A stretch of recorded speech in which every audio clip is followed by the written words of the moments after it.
नमस्कार, मी संयुक्ता देशमुख आणि आपण पाहत आहात राष्ट्र महाराष्ट्र। लोकसभा निवडणुकीचा प्रचार संपला आणि एक्झिट पोलचे आकडे समोर आलेले आहेत। मात्र निवडणूक निकाल लागण्याआधीच वेगवेगळ्या सेवा आणि उत्पादनाचे दर वाढण्यास सुरुवात झाली। सुरुवात करूया NHIच्या टोल दराच्या वाढीने। NHI ने टोल दरात वाढ केलेली आहे, ज्यामुळे प्रवाशांवर अतिरिक्त भार पडणार आहे। दरवर्षीप्रमाणेच यंदाही टोल दरात मोठी वाढ करण्यात आली आहे। भारतीय राष्ट्रीय महामार्ग प्राधिकरणाने NHI ने मध्यरात्रीपासून देशभरातील सर्वच टोल नाक्यांवर 3 ते 5% अधिक टोल आकारला जाणार आहे। मूळतः एप्रिल महिन्यात ही वाढ करण्यात येणार होती, परंतु लोकसभा निवडणुकीमुळे ती पुढे ढकलण्यात आली होती।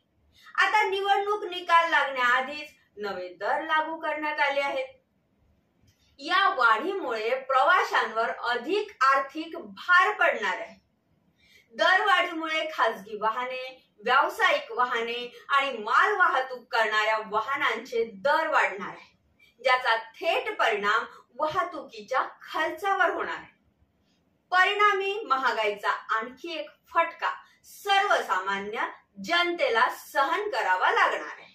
आता या वाढीच्या शृंखलेत देशातील सर्वात मोठा दूध उत्पादन संघ असलेल्या अमूलनेही आपल्या दुधाच्या दरात वाढ केली आहे। Gujarat cooperative milk marketing federation GCMMF ने अमूल गोल्ड, अमूल शक्ती, अमूल टी स्पेशल या दुधाच्या प्रकारांच्या दरात वाढ केली आहे। आता अमूल गोल्डची किंमत 64 रुपये प्रति लिटर वरून 66 रुपये प्रति लिटर झाली आहे, तर अमूल टी स्पेशलची किंमत 62 रुपयांवरून 64 रुपये प्रति लिटर झाली आहे।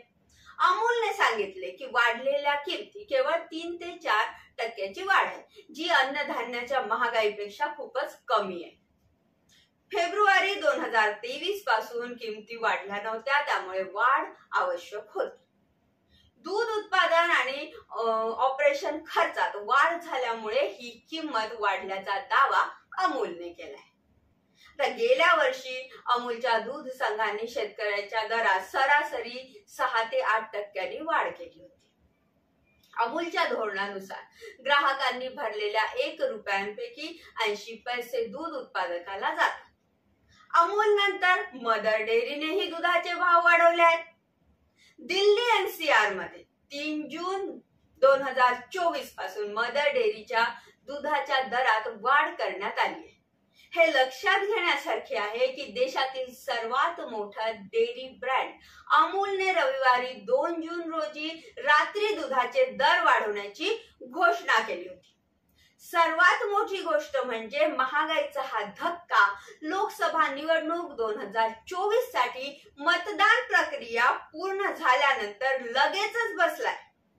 खरं तर निवडणुकीच्या आधी महागाईवर नियंत्रण ठेवल्याचे चित्र निर्माण करण्यात आले, परंतु निवडणुकीनंतर लगेचच दरवाढीची घोषणा केली गेली। यामुळे जनतेमध्ये असंतोष निर्माण होऊ शकतो। भाजप सरकारच्या धोरणावर प्रश्न उपस्थित होऊ शकतो की निवडणुकीच्या काळात कृत्रिमरित्या महागाई कमी दाखवण्याचा प्रयत्न केला गेला का? या परिस्थितीत सरकारची नकारात्मक बाजू समोर येते की निवडणुकीनंतर लगेच दरवाढ केल्याने सामान्य जनतेच्या हिताचा विचार केला गेला नाही। भाजप सरकारने निवडणुकीनंतर लगेच दरवाढीचा निर्णय घेतल्याने त्यांच्या धोरणावर संशय निर्माण होतो आणि हे निर्णय जनतेसाठी फारसे हिताचे ठरत नाही, असे स्पष्ट होते। आजच्यासाठी एवढेच। टोल आणि दूध दरवाढीमुळे महागाईवर काय परिणाम होईल असे आपल्याला वाटते? ही वाढ सर्वसामान्य जनतेवर कसा परिणाम करेल?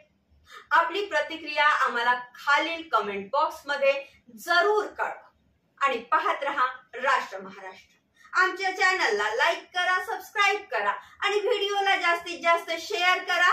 धन्यवाद।